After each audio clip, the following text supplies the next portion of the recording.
Yes, sir. I told you guys, triple feature. So it's your boy TGU. And I'm back with another one. So for starters, I want to go ahead and get a little bit more serious. Um, I want to go ahead and take a moment of silence to pay respects to the 8 victims that sadly passed away at the tragic Astroworld event held by Travis Scott. So just quickly, just bow our heads.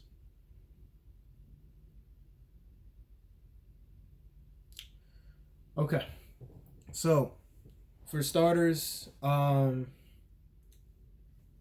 first Kay, this is my girlfriend, by the way, guys. She can say hello if she wants to. I can't. She's so nervous. I'm sorry. I'm not a good person. But yeah. So for starters, let me just go ahead and name out the victims here. So we got Franco Patino, John Hilgert, Brianna Rodriguez, Rudy Pina, Danish Big, Jacob Jernick. I'm sorry if I butchered that last name. I really do mean all respect when I'm reading out these names. Axel Acosta and Madison Dubisky. So, obviously, we're all still kind of, dumbfounded, devastated that these events happened. And personally, I can say that in no way, shape, or form should everybody be so up in arms to cancel Travis Scott. And I'll explain that in a second, right? But besides the 8 victims, obviously there were hundreds of other people who got seriously injured in the event. People were stampeding, people were jumping gates. The venue ended up packing up to about 50,000. There may have been more, but that was what was recorded as the approximate number of people in attendance there. Just about 50,000 people. Now, for starters, I want to talk about the nature of a Travis Scott concert, because I feel like that's something that's being not necessarily overlooked, but people aren't really caring about the fact that, this is what happens at a Travis Scott concert. See, Travis Scott's whole philosophy as an artist has been to, get everybody hyped, get everybody lit, have everybody have a great time. He even said in an interview, I believe at one point, he said, I don't want anybody standing around. Like, I don't want people to just come to my concert and just be standing there and just listen to my music. I want the people to get crazy lit, turn up, and have a fun time. And so when he has his concerts going on, he emphasizes rage out, and that's his whole thing, is having people raging, having people go crazy. That's why his mosh pits are legendary. That's why his events sell out. That's why his events are so damn popular, and people actually come out from thousands or hundreds of miles, across the country from different parts of the world to come see Travis Scott perform. And Astroworld was no different. It actually got canceled last year amid COVID, I believe. And so this year, obviously, in-person attendance was allowed and people were able to do their thing. Now, if this had never happened, we would be talking about how legendary Astroworld was, right? The planning, the marketing, everything about this event was so well executed and got everybody so hyped for this huge event that should have happened last year, but it's happening this year. And unfortunately, because of everything that happened, we're going to remember it as a very tragic night. Now, I want to move on to the topic of Travis Scott, his management team, and the security there. Because not only Travis, But his management team and the security, they all should be held accountable. Hell, even the Houston police force should in some degree be held accountable. Because I guarantee you they had police officers lined up around the venue. They have that at any sort of big event. If you've ever been to a concert or to a game in a stadium or to anything like that, they have security as well as real police officers. And amidst the stampeding, amidst the gate jumping, the fence jumping, what was done to stop these people? Very little. And because of that, we now have 8 dead civilians and almost or over 300 people who got injured in the event. And it was all because people were compacting so much into one small area. Because a big venue becomes super small when you pack that joint up with 50,000 people. So compact, people were passing out because they were so overheated and could not breathe. And when they passed out, they would fall out and people would stomp all over their face, all over their chest. Probably internal bleeding, internal damages were done to these people because of the recklessness of the people that came to the event. But not going to victim blame, right? This should have been handled way better on all fronts. And of course, as a fan, right? As a fan of Travis Scott, these people were thinking they were doing their due diligence and paying respect to Travis Scott's vision of what his concerts, what he wanted it to be.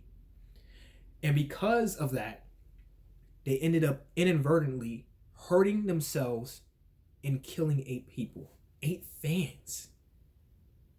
Think about it. If you're a fan base, these are your brothers and sisters. And their life gets snuffed out like this. All because you wanted to rage out. But there's reports, like allegations and whatnot, of somebody going around injecting people with some kind of needle or some shit, and it's making people pass out. Like apparently a security guard passed out from an injection. I don't know the validity of that claim, but that's been circulating. So I figured I might as well just at least throw that tidbit out there as well in case some people were not aware. But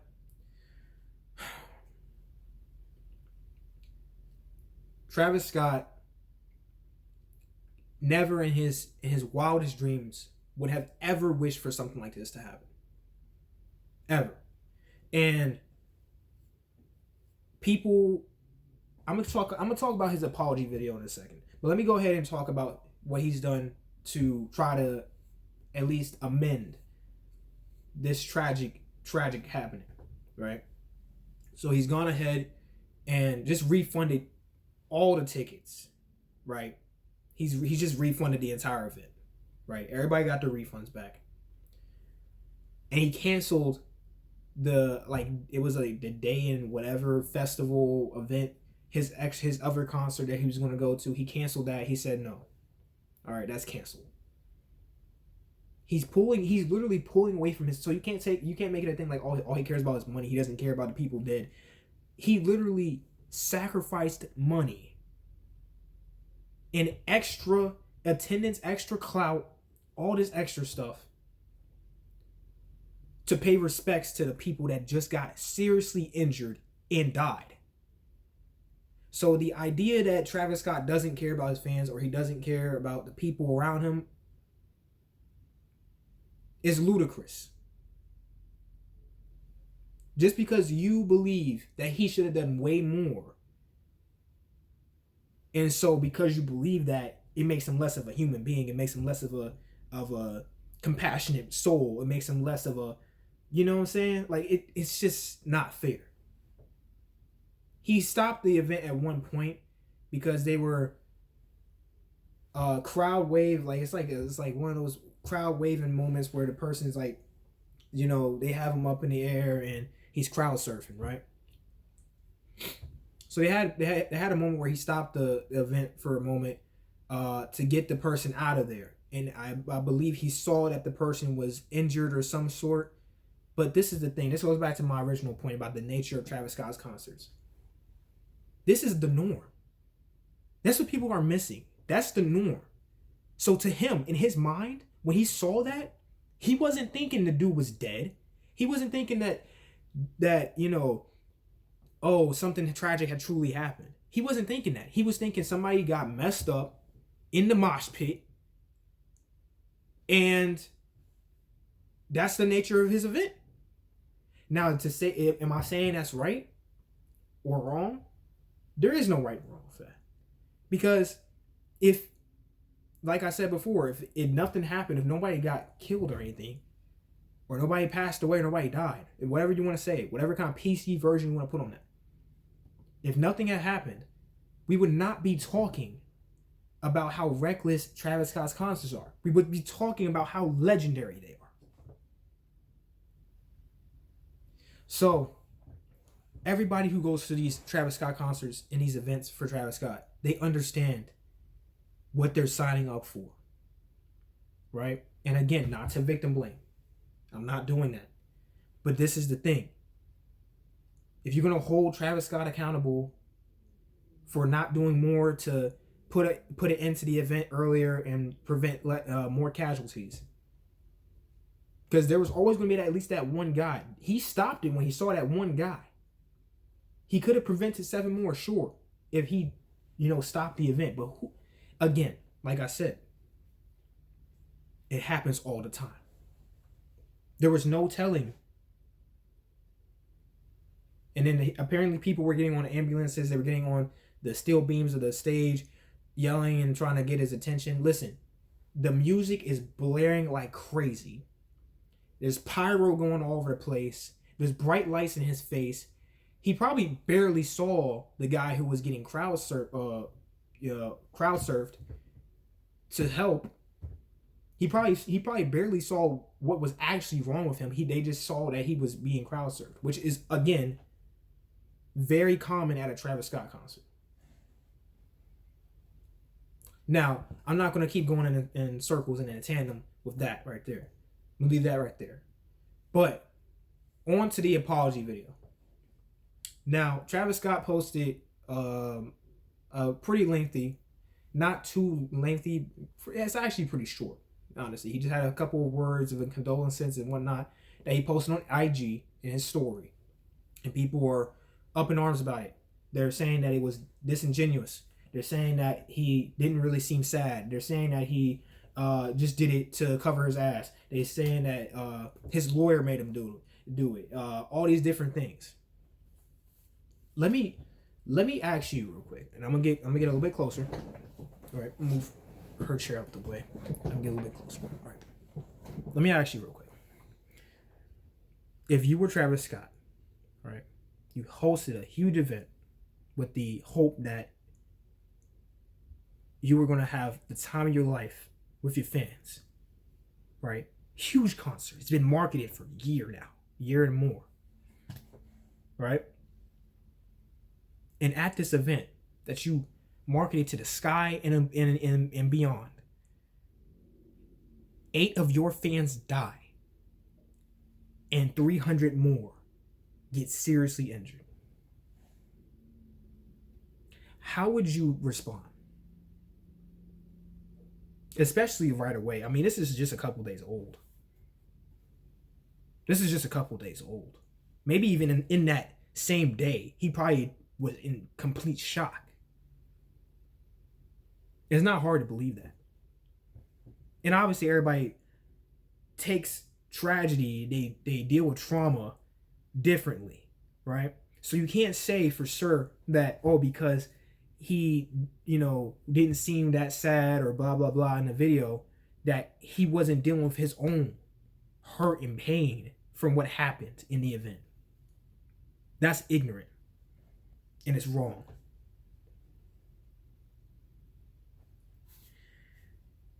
My personal opinion about the video, I feel like he, like I did earlier in the video, right? I'm not sure if he knows the names of the victims, but he should have been like, listen, this person, this person, this person, this person, this person, this person, right?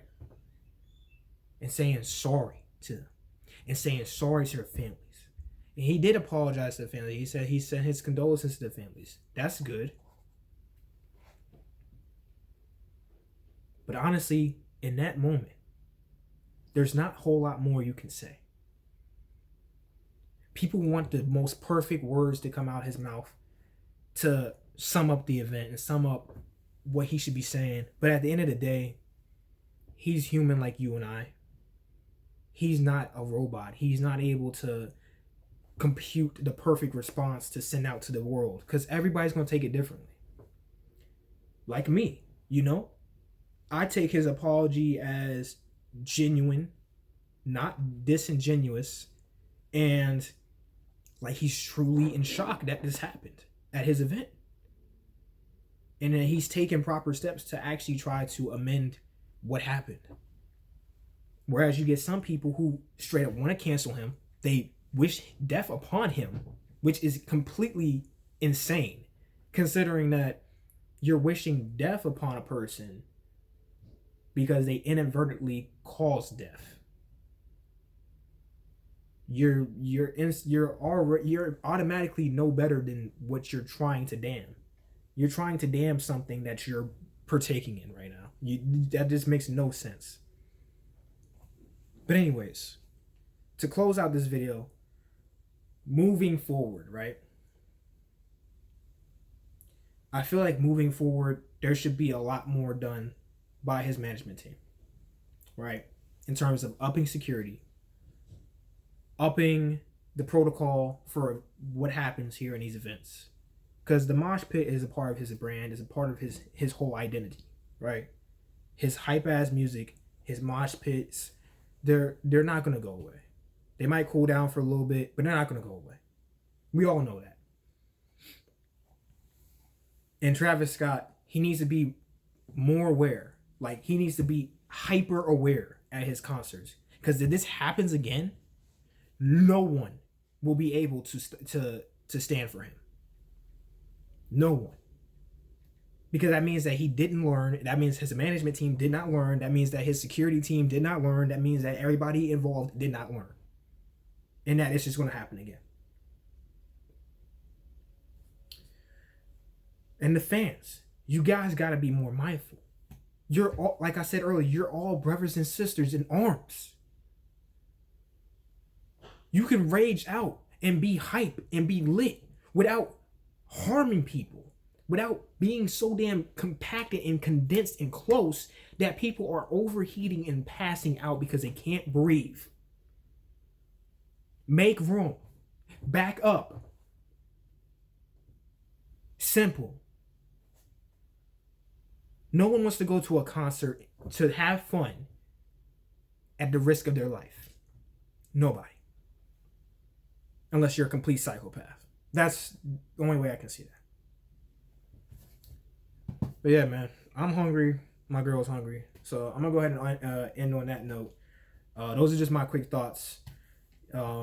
If you enjoyed the video, you know what? For this one, I don't really want anything.